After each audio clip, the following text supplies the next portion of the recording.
Corona संकट काल में प्रधानमंत्री नरेंद्र मोदी द्वारा घोषित 20 लाख करोड़ के आर्थिक पैकेज की दूसरी किस्त गुरुवार को निर्मला सीतारमण द्वारा घोषित कर दी गई।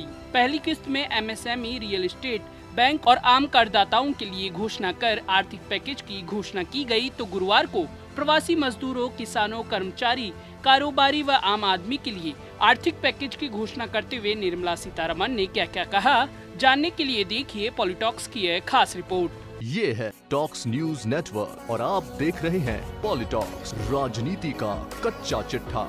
कोरोना के संकट काल में अर्थव्यवस्था की गाड़ी को पटरी पर लाने के लिए प्रधानमंत्री नरेंद्र मोदी ने 20 लाख करोड़ रुपए का ऐलान किया है। इस राहत पैकेज की पहले चरण में वित्त मंत्री निर्मला सीतारमण ने बुधवार को एमएसएमई, रियल एस्टेट, बैंक और आम करदाताओं के लिए घोषणाओं की विस्तृत जानकारी दी थी। राहत का ये सिलसिला गुरुवार को भी जारी रहा और निर्मला सीतारमण सहित अनुराग ठाकुर ने मीडिया से मुखातिब होते हुए प्रवासियों, गरीब तबके और किसानों के लिए राहत की घोषणाएं की। आइए जानते हैं कि आर्थिक पैकेज की दूसरी किस्त में किसे क्या मिला। किसानों के लिए निर्मला सीतारमण ने राहत पैकेज की घोषणा करते हुए कहा, किसान क्रेडिट कार्ड का लाभ 2.5 करोड़ नए किसानों को दिया जा रहा है। मछुआरों और पशुपालकों को भी इसका लाभ मिलेगा।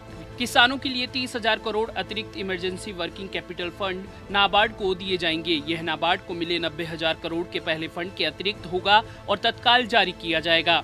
किसानों को लोन पर 3 महीने की छूट दी गई है। इंटरेस्ट सबवेंशन स्कीम को बढ़ाकर 31 मई तक किया गया।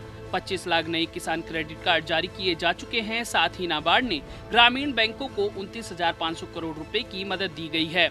कर्मचारी, कारोबारी, आम आदमी के लिए निर्मला सीतारमण ने कहा, मिडिल इनकम ग्रुप जिनकी सालाना कमाई 6 लाख से 18 लाख रुपए है, उन्हें मिलने वाली हाउसिंग लोन पर क्रेडिट लिंक्ड सब्सिडी स्कीम की डेडलाइन मार्च 2021 तक बढ़ाई गई है। इसकी शुरुआत मई 2017 में हुई थी। सरकार के फैसले से 2.5 लाख परिवारों को राहत मिलेगी। सरकार ने मुद्रा स्कीम के तहत 50,000 रुपए या उससे कम के मुद्रा लोन चुकाने पर 3 महीने की छूट मिली है। इसके बाद 2% सबवेंशन स्कीम यानी ब्याज में छूट का फायदा अगले 12 महीने तक दिया जाएगा। करीब 3 करोड़ लोगों को कुल 1500 करोड़ का फायदा मिलेगा।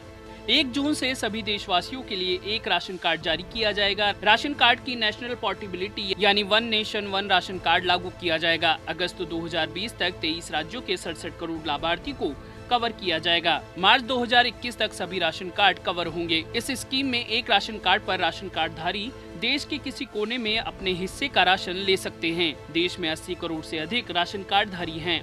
सभी कर्मचारियों के लिए सालाना हेल्थ चेकअप भी अनिवार्य करने की योजना है। संसद में इन पर विचार हो रहा है। महिलाओं के लिए नाइट शिफ्ट में काम करने पर सुरक्षा के लिए गाइडलाइन लाई जाएगी। 50 लाख रेहड़ी पटरी कारोबारियों के लिए 10,000 रुपए का विशेष लोन दिया जाएगा। इसके लिए सरकार 5,000 करोड़ रुपए खर्च करेगी। मजदूरों के लिए निर्मला सीतारमण ने कहा कि श्रम कानूनों में सुधार का काम तेजी से चल रहा है, क्योंकि निर्धारित न्यूनतम वेतन का लाभ करीब 40% मजदूरों को ही मिल पाता है।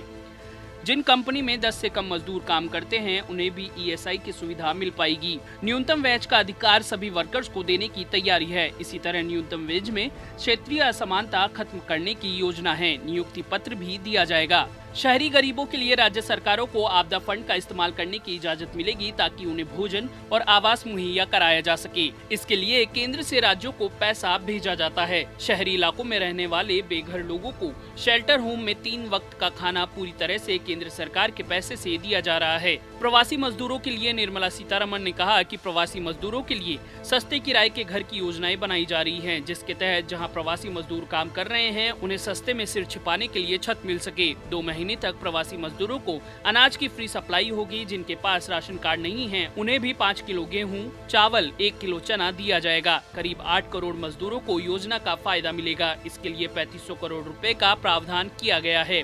घर की ओर वापस होने वाले प्रवासी मजदूरों के लिए सहायता दिया जा रहा है। मनरेगा के तहत उन्हें रोजगार दिया जाएगा।